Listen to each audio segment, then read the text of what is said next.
Today, we will review a little bit about what we talked about before.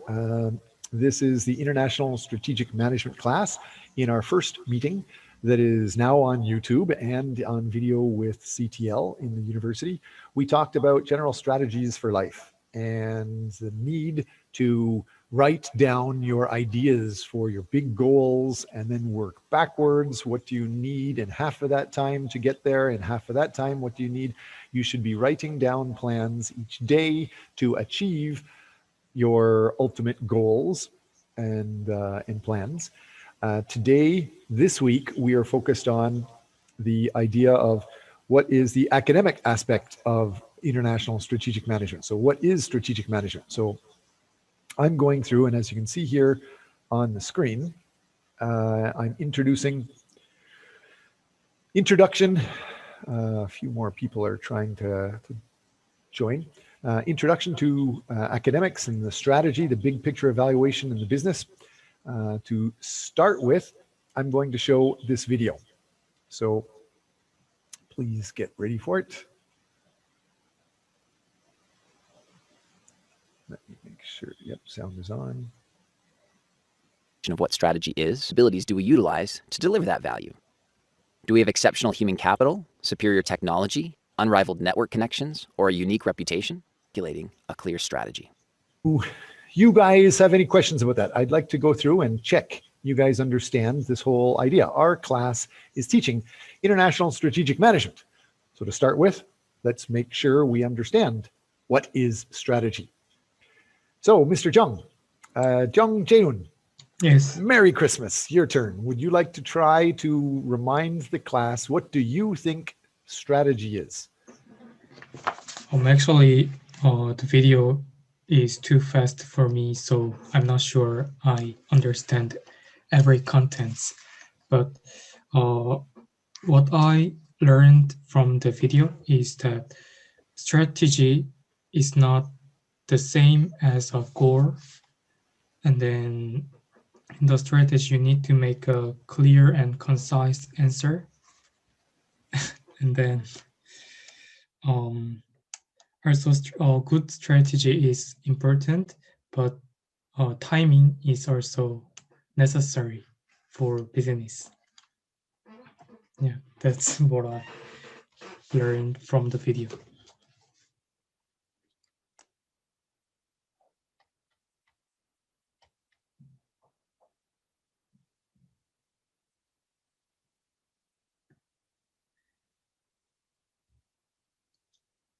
It's finished.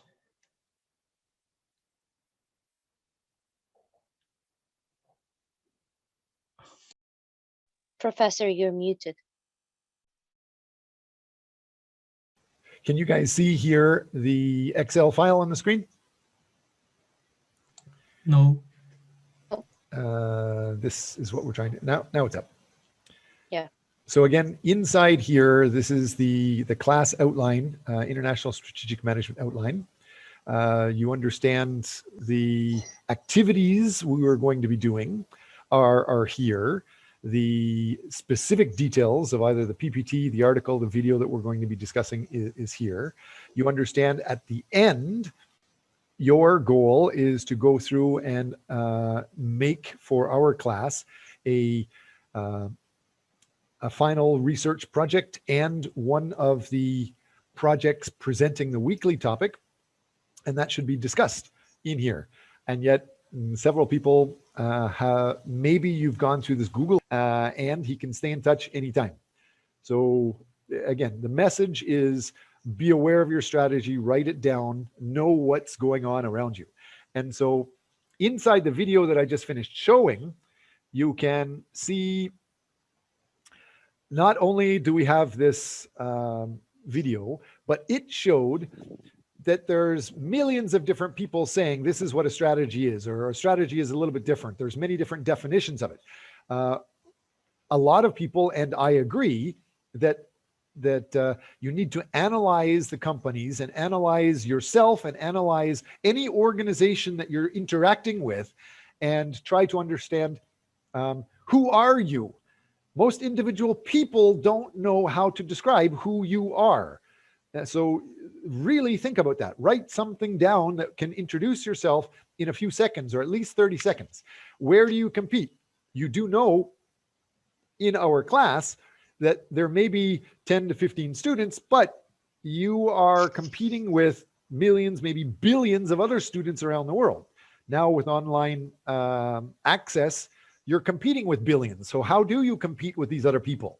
Do not just sit quietly in a class knowing there's almost a billion other people doing the same thing, plus they might be doing more. So you have to do something more.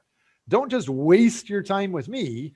Try to find out how you can use the class to develop your long-term plans. How can you use the class to interact with the companies and organizations you want to interact with? How you can use the class to get grants? How you can use the class to help local companies around you? How you can use the class to help trillion-dollar companies around you? So at the same time, what unique value do you bring? So, Ibrahim, Lokchinbov, I apologize for probably saying your name wrong. Can you tell me? You can call me Ibrahim. You want me to call you Ibrahim? Yes, this is Great. my first name. So can you answer question number 2 here? What unique value do you bring to the world? Well, as the question says, everyone in this world is unique. No one is the same. Everyone has their own unique way of thinking. And well, it depends on how you like develop yourself. And that's when you know what value you can bring. Okay, great. Thank you for starting. I'd like to try to get into as many specifics as possible. So, you know me, I am Sean Watts. I am a PhD, Global Executive MBA, regular MBA. I had another MBA from Canada, 20 years of executive corporate experience, plus 20 years of being a professor. I own some of my own companies. I've worked with 120 countries around the world. That's just introducing who I am. I am also basically volunteering to be a vice president of a university. It's a new developing university in Vietnam. When I talked to that university is, it's super poor. And they're doing great, helping people learn and develop. But everyone in this class, the question was number 2, what unique value do you bring?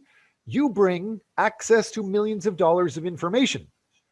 I have repeated that each class, several classes so far. Can somebody tell me what I'm talking about? How do every one of you have access to millions of dollars of value that almost any organization should want? But most organizations outside of universities don't have.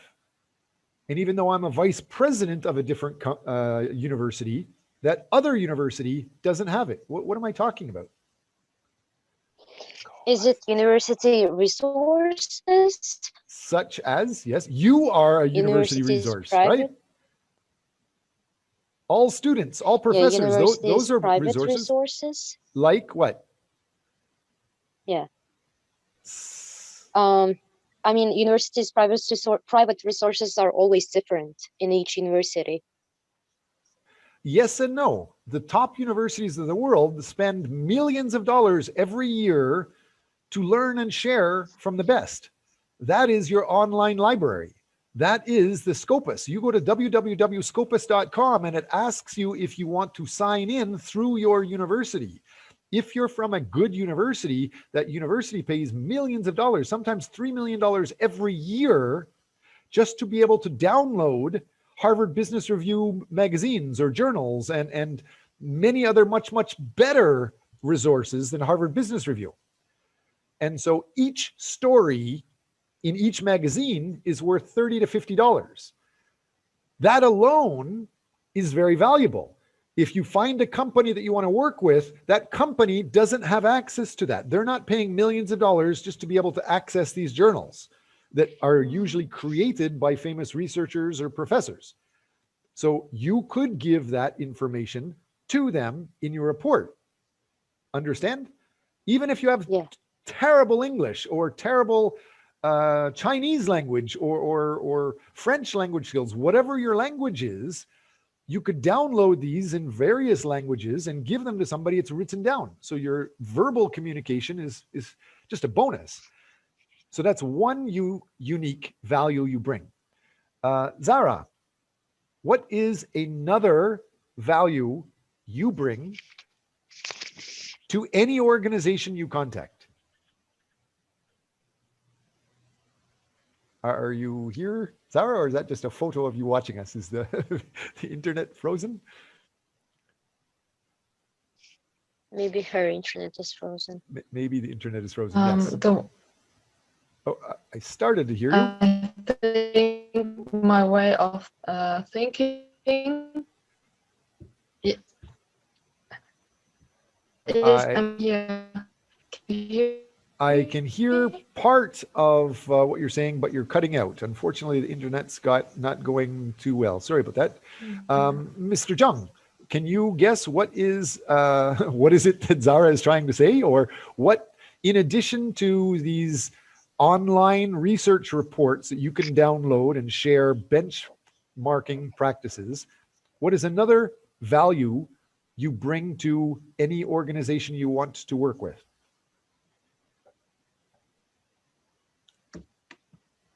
You mean from the university? Yes, sure. Or anything else. Yes. There's definitely something in our class today.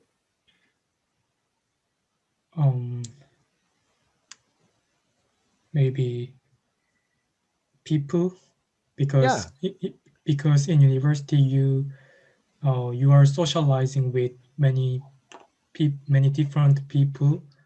Like in this class, we have many international students who has a different background, and they have a different aspect to a different perspective to see some content, so we can share and develop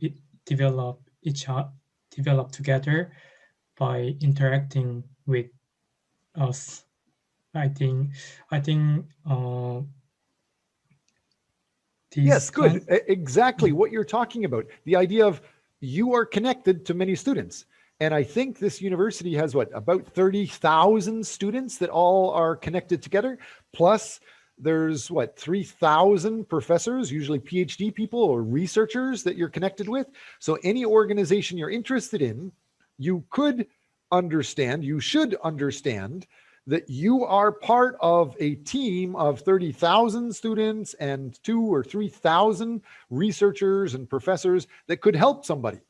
And so if you find out what they are interested in learning and developing, and if it relates to our international strategy class, you could find a strategy to help them grow using 30,000 students. You could survey students, find out what they think. You could work with the professors to find out what they suggest. Those are some types of value you bring and the resources that you can and should be using together with grants. That's extra. Professor? Yes.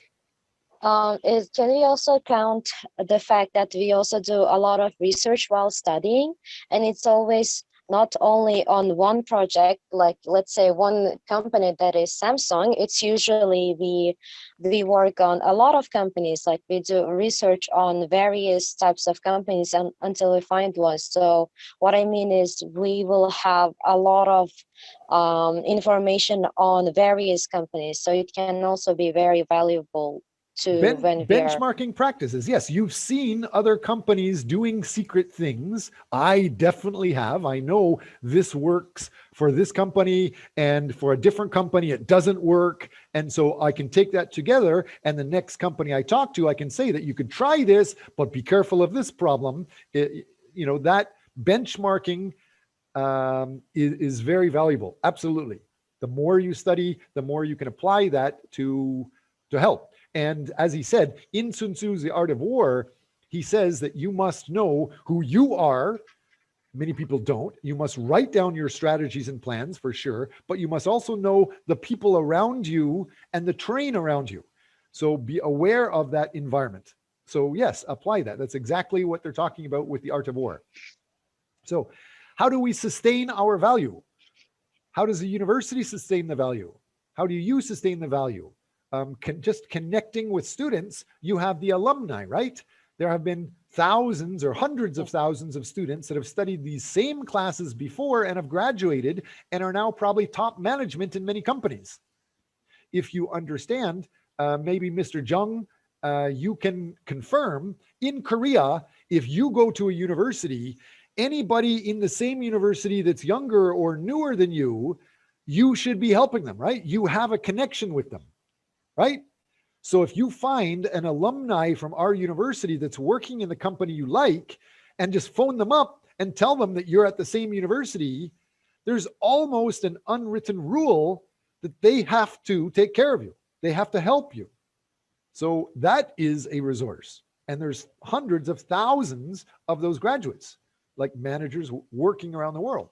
Most people don't think about that. They just study in their book and then go out in their life and do your own homework without looking at the big picture. So know your terrain, know your environment, know the people that you're connected with, know those resources. Next, a good strategy should be written down. Many students don't. Many people don't. I'm telling you, do it. Why? Because more than 90% of the world is not really successful. More than 90% of the world struggle just to survive, and they struggle to get to their dream of retirement. But then they get to retirement, they get to 65 years old, and they realize, oh, I still can't do my dream. So it's because they haven't used the proper strategy. They haven't written down and done those plans. So what should a good strategy provide? It was explained in this video, and we can go back, we can see this PPT, we can see this video anytime. You can rewind it if you want, but I've already done the screen capture, and it says that there's 4 key questions you must have in your strategy.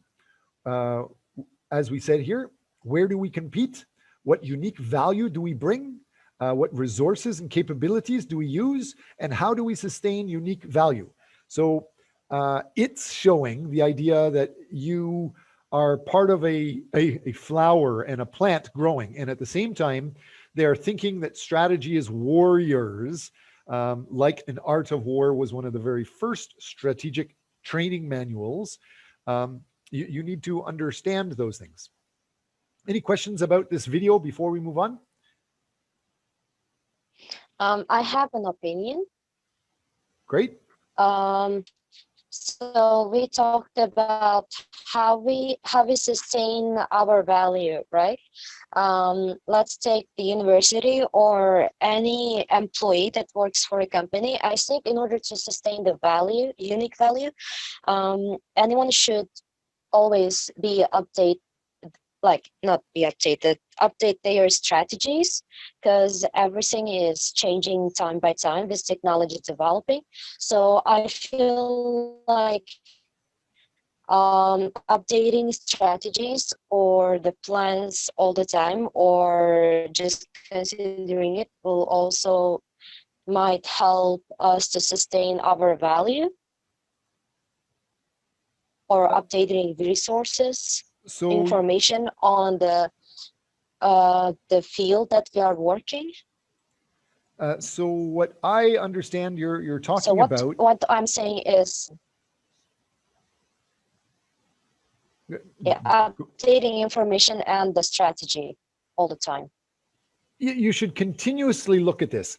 The best people that are successful with strategies, the most successful people in the world, they write down every day about 15 minutes every day to refine their daily strategy to get their long-term goals and dreams. You should do the same. Every day, things will change. But when you have that big, long-term, 20-year later dream as a focus, the small details on a day-to-day usually don't change that much. And usually, most of your daily activities are wasting your time. You remember, we have each of us has 168 hours every week, 7 times 24. But when we're talking about developing, when we're talking about strategy to get our dream, most people talk about, oh, I got a job to get my dream. but your job is only 40 hours or 34 hours you work per week. And if you sleep 56 hours, you're sleeping more than you're actually working to get your dream. And then they still, almost everybody forgets you have about 80 hours of extra time. And you're using 80 hours to text message or to waste time, go to the bathroom or whatever. Me, I am a results freak. I probably shouldn't be telling you this, but sometimes I may be turning the video off because I'm talking to you while I'm working, going to the bathroom at the same time, eating at the same time, drinking at the same time. You don't have to say, you know, an hour each breakfast and lunch and dinner. You can't work. You can do things at the same time. And if you love it, it's enjoyable. Somebody was saying something. No, I just said multitasking. Yes, multitask. As long as you write it down that you are doing something to slowly climb the steps to get closer to your dreams, that is putting the strategy to action. If you just think about it, you get a lot less results. So, yeah, I got it. Thank you. Since this is a strategy course, it seems only natural to start with a discussion of what strategy is. I'm trying to turn this off. We've got... Yes, so we've already seen this. Here is the next picture for the idea of what is strategy. Where are we now? This is concerned with the ins and outs of the organization's present, the situation, its market standing. And don't forget, I'm not just talking about a company. I'm not just talking about Walmart or Tesla. I see 1, 2, 3, 4, 5. Mr. Jung is an organization. Mr. Ibrahim, you're another organization. And Zarnigar, you are another. All of you guys should think of yourself as a company. Think of yourself about how can you get people to work with you? How can you promote your company? How can you make your company run so that it can continue running and making your children successful or your grandchildren successful? Don't just think about today. Most of the daily activities are covered with garbage. You must understand that and learn to prioritize what should go first and what should go later. What can you say when somebody walks up to you and says, like a teacher, can you do this? Most students say, yes, sure. But Bill Gates didn't, right? He learned to prioritize and develop an idea in his mind called Microsoft, and it took over more of a priority than the classwork. If you just follow what some stranger says blindly, it's going to take longer to get your dreams. So what are some of the things you could do as you, again, do this class project for your dream goal? I've heard several people in class say, I want to later get a master's degree or later get a PhD degree. Well, why later? Why talk about starting a company later? Write it down and start doing it today. So how appealing are you as you being a product? Mr. Jung, what is your product or your service that you are selling to the world?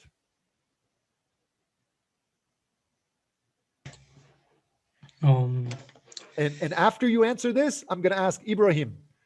You answer this after Mr. Jung.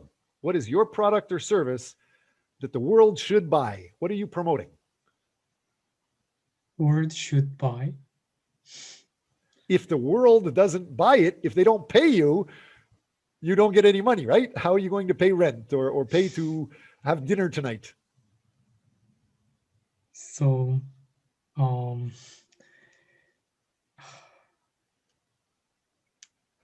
my product is water. Water, and if you don't buy my product,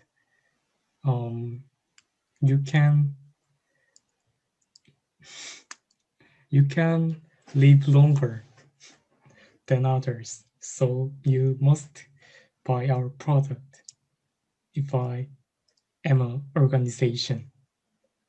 Okay.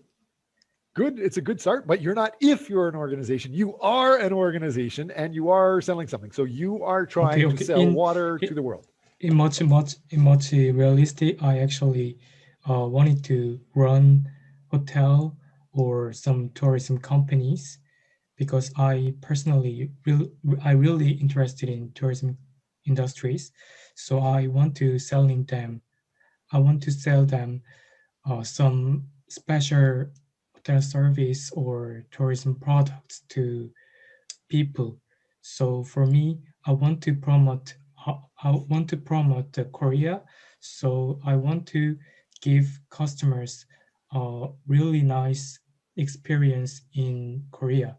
So I want to make some tourism product to promote and develop our brand market national brand. So maybe if if global people doesn't buy my product, our my country does not have a many chance to develop a brand image. Okay. So I think you're talking about actual marketing. You wanted to specialize in marketing. Is that correct? Yes. But did you realize in the last 60 seconds, you didn't say marketing? You didn't say promoting? That's what you want to specialize in, but you didn't promote it. It's in your mind, but the listener doesn't hear it.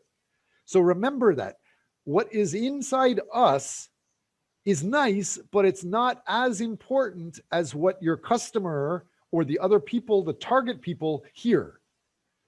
So great start. What about you, Ibrahim? What would you say you are selling to the world? Or what is your value? If I think you are a company, what makes you famous? So before I start answering the question, I want you to know that it's my first class of yours, and I'm sorry, and I joined late. And your question, so if we are talking about a specific product that we are imagining, me being an organization, or I should answer the question like abstractly. If abstractly, I would say... Abstractly, crap. You should always try to get benefit for you. And if you really want to be successful, you should understand that you want... Let me get in front of the top of the video. You want this, and you should identify that there's people around you want something. For you to be successful, only talk about this or what they want. Otherwise, nobody cares. Nobody's going to listen. So how do you do it? You know that you want these things, and the organization or your target company wants these. Some of them are overlapping. So just talk about these things that you want and the other company or the other person wants, so that both people get value. If you're just talking about abstract ideas, you get less benefit, less value. Maybe your customer, maybe that target person's not interested. And if everybody is living online, they will just skip to the very next video. So I'm sorry, let me get this straight, the question straight. So you're saying that I have to imagine that I'm an organization and I have a specific product that I should sell to people. Right. Then each one of you should think of yourself as like a company, like a consultant, and find out what is your specialization. Use your class, use the term projects to develop your specialization so that you are better than somebody else. And to abstract, you are a student. How are you going to show the company that you're more valuable person than some other student applying for the job? If you write a paper that helps the company in class, you already have that paper to give the company.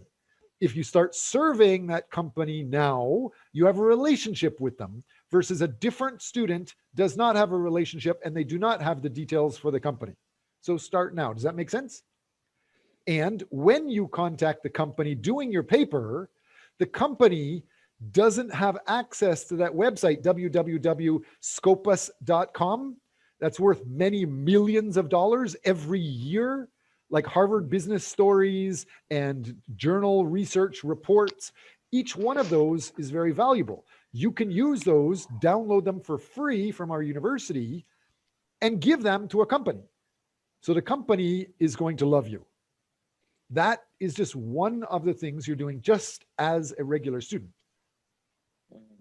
So if I'm applying for a company and I should show them what value I bring to them, so I would say, yeah, the information sources I have that they don't, or like, good, yes, but so more importantly, don't just say www.scopus.com. I am using that word because I've already trained you. Yeah, I mean, in general. Is. But the company, you need to tell them after you research them. In that video we just watched, the video says, copy Sun Tzu in The Art of War. He has a training manual, and it says, you must know you, then you must know the other person, and then find out you want to go here, they want to go here. What is your environment, and whatever they want, what can you give to them? How can you work with them? So when you say you can bring information to them, don't be general. Say, I know you want this, and I have millions of dollars of that report, of that research already. I can give that to you. And I have 30,000 active people that can update it or modify it or survey to get refined information to you. And 3,000 PhD experts, professors or researchers that can guide this information for you, plus hundreds of thousands of more people that have graduated but still connected with us. All of that could be used by that company you're targeting. Understand? That's just one type of an example. So that's talking about where we are now. What about some of our students in class?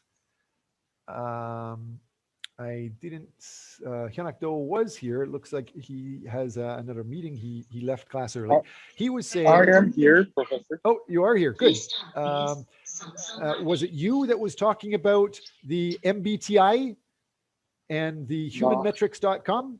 About last week, I think you were talking about how in one of our weeks, I think next week, we're going to be talking about who you are. People don't know who you are. So if you go to the www.humanmetrics.com or the MBTI, it will help show you who you are.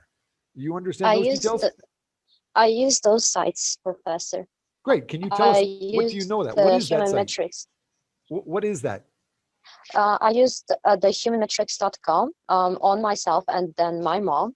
So it was basically 60 tests with the answers yes on capital letters. It's like, hard yes, and then yes, and then it's like it'd be in between, and then no, and then hard no. So you had to go through I had to go through all these 60 questions, and then at the end it showed my personality on percentages. For example, extrovert is more than being introvert for 30%. So it showed like that. And then there were more tests depending on you choose. So if you want to choose marriage life, there are some tests that will help you to find what you like with your personal life. So there were a lot of tests like that to find out who you really are. Yes, for sure. And so some of those details, if you want to see what it looks like, you can see it on my screen right now.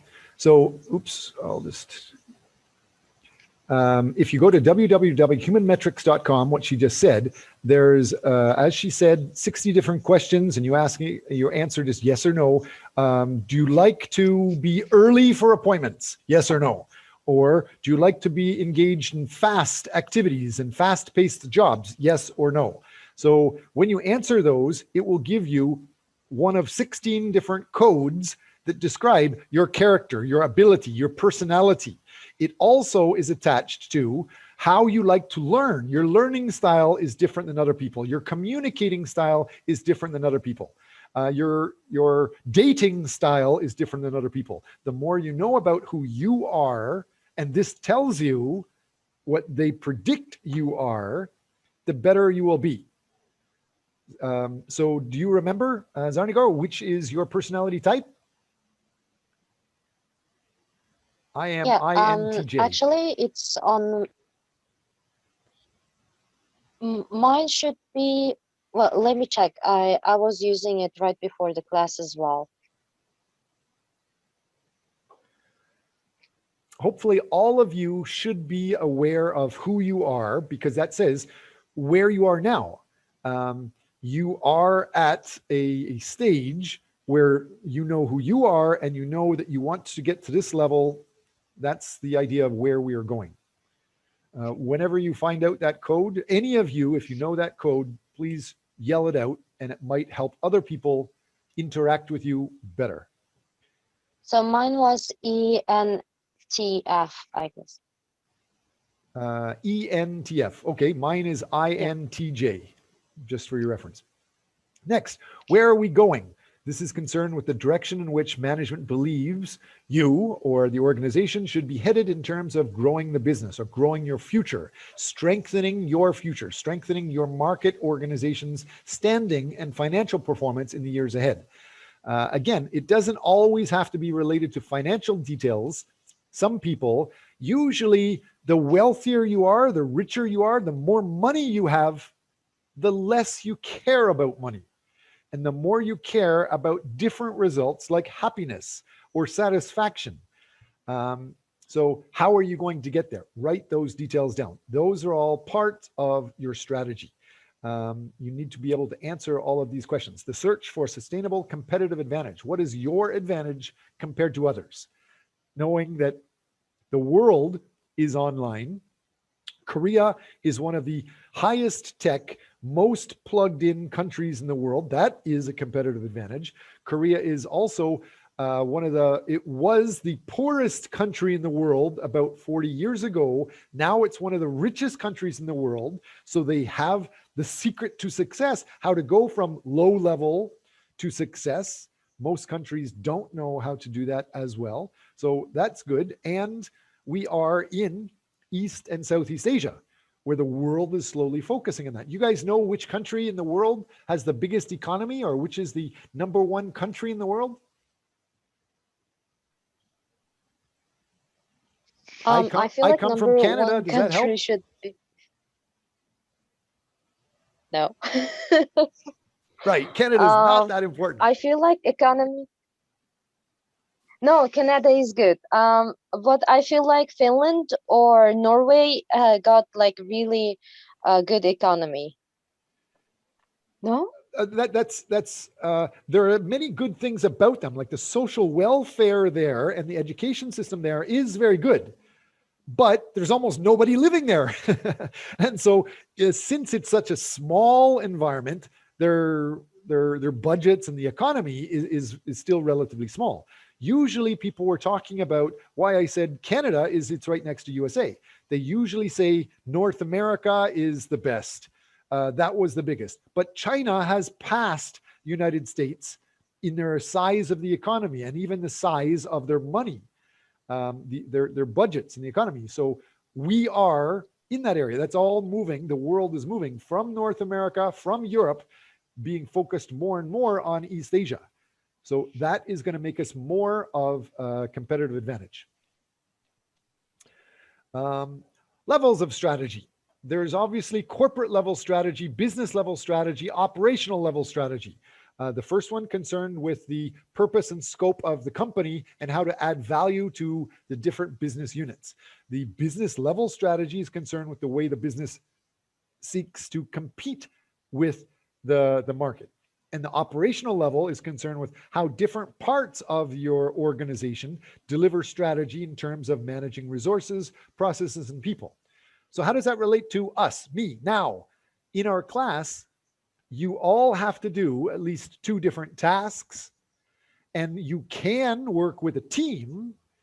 So you are doing one of the business units. How can you work with somebody else? You should be trying to partner with somebody else in class that can add value to you. something like that. Strategic planning process. Of course, there's several steps. And again, many people say that there's many different ways to plan.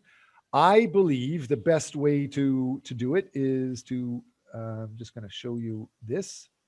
The simplest way, in my opinion, is this. Make sure you have this burned into your memory. Make sure you know everything about this. Planning for the future. Your strategy is how to climb each step. And what does that involve? There's many aspects to that involves. Your goal or your vision is to get these goals at the end. 20-year goals, 10-year goals. But how do you climb? You can just take the straight route. A lot of people, they will, especially in Korea, they will go 4 years to a university, and then after they graduate, they hope there's an elevator that's going to take them from 4 years of not changing anything with their dreams and goals, and then they have an elevator to become some director in a company. That almost never happens. The reality is you should be taking small little steps each day to get higher. For example, find somebody like these people up here who do you know that can connect you with a higher level, like a professor or like a student that studied this and graduated as an alumni working in that company. Contact them. How can you meet them? Who can introduce you to them? So things like that can help you. And of course, skills. Everybody knows the old-fashioned, my grandmother says, study hard, work hard, you will be successful. Well, sorry, Grandma, that is a lie. I love you, Grandma, but it's not true. If that was true, there's millions of people in poor countries that are much smarter than I am and work a hell of a lot harder than I do. Why am I more successful than them? You know, it's not just because you work hard, you study hard, you will be successful. That's not true. There's a lot more to it. You need to know your environment. So be aware of that. You need to develop some skills, develop some contacts, develop the resources to get here. And it's not just go along at the bottom for 4 years, graduate from university, then take an elevator to your success. It doesn't work that way. Small steps, and get people that are higher to pull you up. So that's just one aspect. Now I'm going to come back and share our screen again.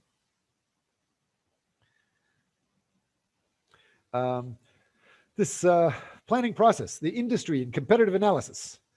We are going to talk a lot about that in our class. Hyunuk Do, you raised your hand. How can I help? I'm sorry, I had a wrong touch. Sorry, Professor. Okay.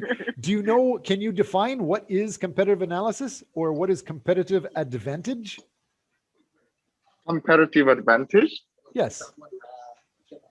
Well, I think that's a kind of the advantage that one can have, which is a lot better than the competitor.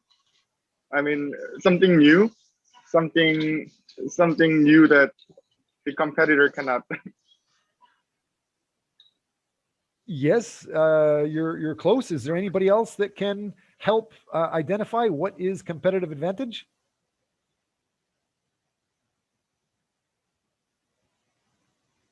Nobody? Everybody's studying international strategic management. The core of strategic management, the most famous research in the world is by Michael Porter. Zara, go ahead. What were you going to say? Maybe the unique selling points of another company from the same, their competitive advantages. The unique, what makes you unique? Yeah, what is your competitive advantage is something that makes unique, you unique to somebody else. Yes, there's usually 4 or 5 different features that make you unique.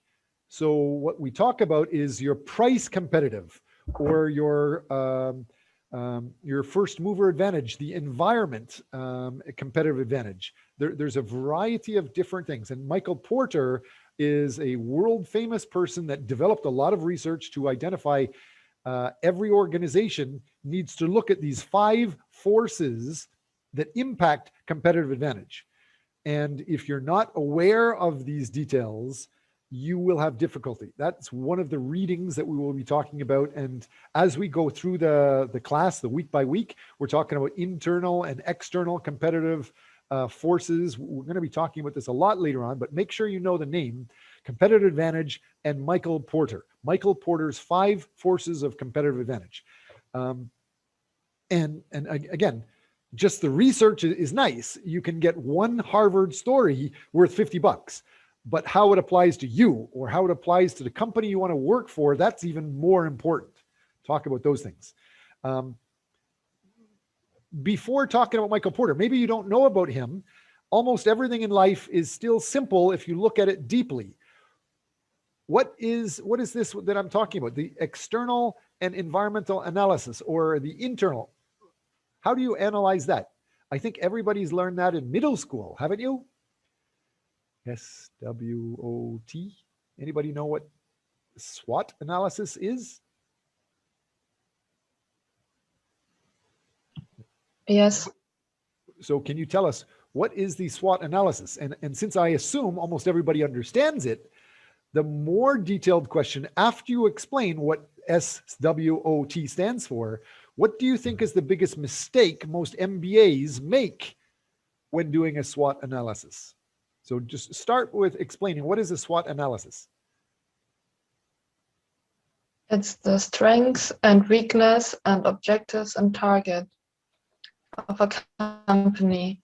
And Strengths, most weaknesses, companies didn't know their opportunities, target and threats. group, Yes. for example, or their Yes, sorry, strengths, weaknesses, and opportunities and threats. Yes, yes, that's correct. and most companies didn't know this. Well, even if, like, for example, Yes, and the most company didn't know their. I think the connection is very bad. Can I continue what she's trying to say? if you I can, yes. guess. SWOT analysis, as she has already mentioned, is strengths, opportunities, weakness, and threats, which is used by most of the businesses and companies because they got a lot of opportunities for interns, and they have their strengths, which is their unique strategy and their plan, or what they have to offer, and their weakness is that what we already mentioned. While they're giving opportunities, they usually try to cover up their weakness because they will try to get, intern with unique opportunities or unique information they can handle. And the threat is when they they are trying to beat, or when they're the same field with another company, they try to threaten each other by taking down the business or the company. Okay, so you keep talking about some other company and organization, but remember that you are a company. You should think of yourself as a company. Yes, and the question that I had was, what is the mistake many people make? Many people say we need to do a SWOT analysis, talk about the strengths, weaknesses, opportunities, threats. And so they will make one strength and focus on that, promote that, one weakness and talk about how to fix that, one opportunity and one threat. That is a problem. That's not the way the world works. There's millions of strengths everybody has, millions of weaknesses, millions of opportunities, millions of threats. You should be aware of several of your biggest strengths and how to continue to grow that. And if you have weaknesses, partner. Get a term project with somebody that is better at things that you're weak at. If you are better at researching and the other person's better at talking, that could be helpful and you can get many more points that way. Continuing going forward, a lot of MBAs, they present your SWOT analysis just by listing one of each. And that could be a big problem because that's not the way the world works. So next, think about your strategic vision and mission. A lot of people talk about that, having a good strategic vision and strategic mission. Most of the time, young students aren't that aware of the big picture. So if we can slowly clarify what is our plan, what are the steps to get success, and then we will, the vision will become more clear. And you need to continuously clarify the vision so the other person understands what you're trying to do, where you're trying to go. And then set the objectives. Again, as we have identified those steps, you want to go here, and easily you could go up step by step, or you could try to take an elevator, but that almost never really works, and find who is higher that can pull you up. Don't forget, it's not just pushing yourself up, other people can pull you up. Every day you should be doing these strategic actions.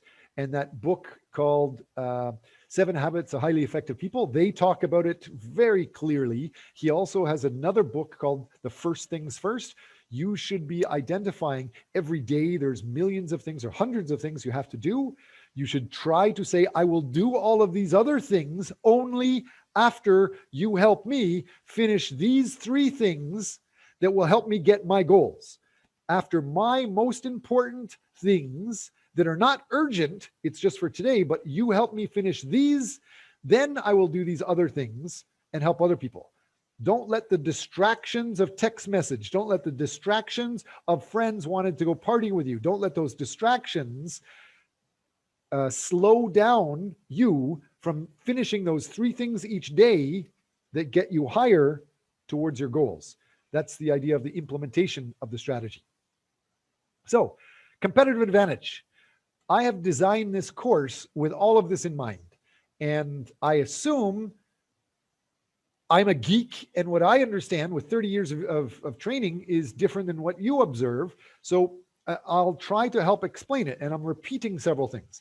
For example, we have 10 to 15 weeks together. In our weeks, by the very last week,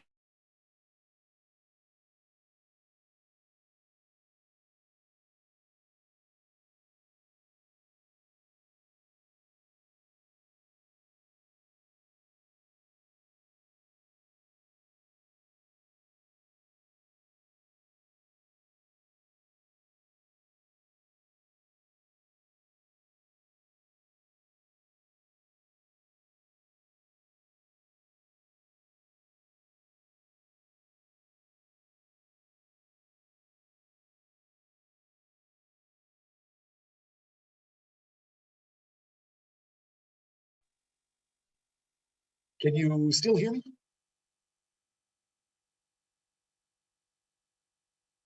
I was asking for Zarniar, were you able to identify how many Scopus journal articles do you have to reference in your term paper? Professor, it's really hard to hear you. Can you repeat your question, please? Yes, the question is, in the class project, our goal of doing a term paper, what is the number of good, reliable references you have to include?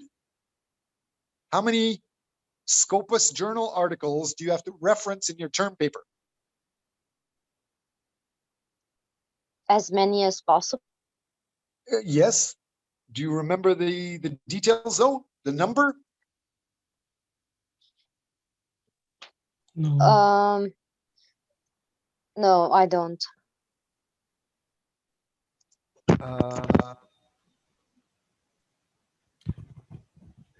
We have about 15 different weeks, and 1 week for midterm is a holiday. The last week for finals is basically a holiday. So there's 10 core weeks. So I have said have 10 core references. And so 10 weeks, 10 references, we should be finding 1 each week. And by midterm, by week 7, you're supposed to present this with at least 7 different Scopus journal articles. That's the idea of understanding the competitive analysis, that idea of you need to do let me share the screen with you so you. So in the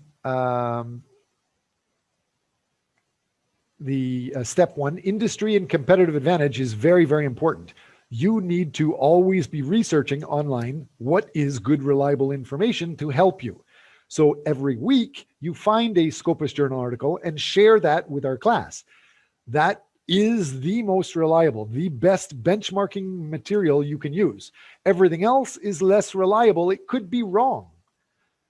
Or it could be from a consulting company or a government or university that's only promoting what they want to promote. So that idea, step one is to get your competitive analysis, do your research. Sound industry competitive analysis will entail you to use some well-defined concepts, analytical tools to gain insights.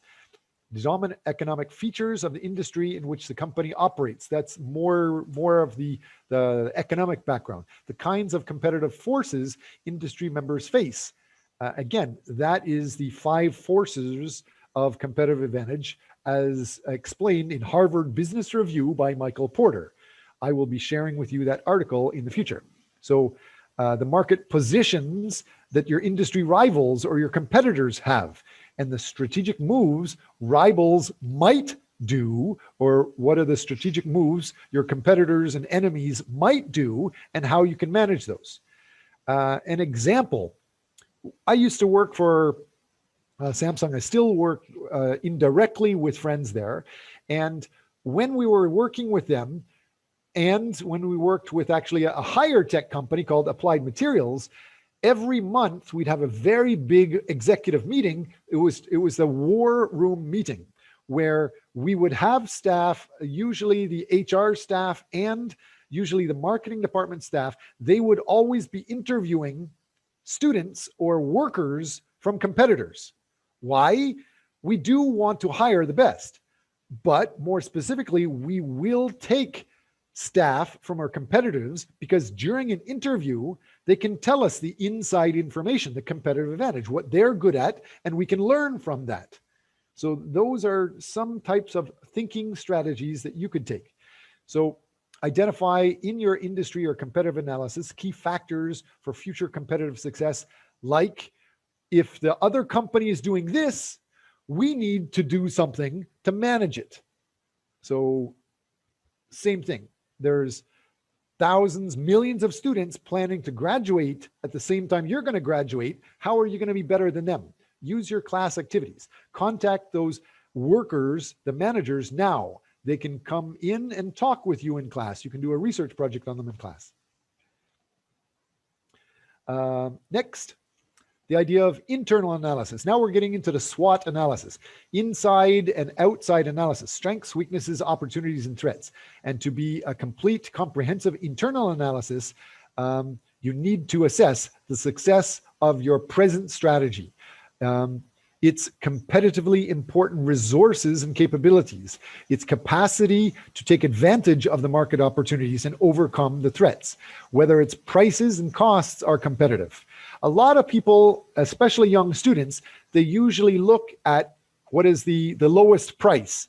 And almost always they forget that if you're trying to do a business and you're trying to have the lowest price, you forget that some of the world's best companies that had that might be going bankrupt, and they can give away the top quality item almost for free because they're going bankrupt or they're changing. So it's very hard to compete with the lowest price for your competitive advantage. Walmart is one very rare example, but they're not focused on just having the lowest cost. They're also focused on having the best distribution system, and they can get products and services from around the world the fastest, most efficiently, more efficiently than anybody else. So they're, even though they promote the lowest cost, they develop the best strategies for moving things better than others. So those are examples, again, with your internal analysis of the prices and costs being competitive. Think about those things. What about you? most of us are based in Korea or focused on Korea right now. Everybody needs to do a report. Don't forget that, and when we finish the report, we should edit the report so it looks professional. To get somebody in Korea to edit it, it might be a challenge. Number one, because English isn't that popular. Number two, it's such a rich country. Anybody you hire here, it's going to be very expensive. Where is a country that you could hire somebody to help that has a better competitive advantage than a Korean English speaker?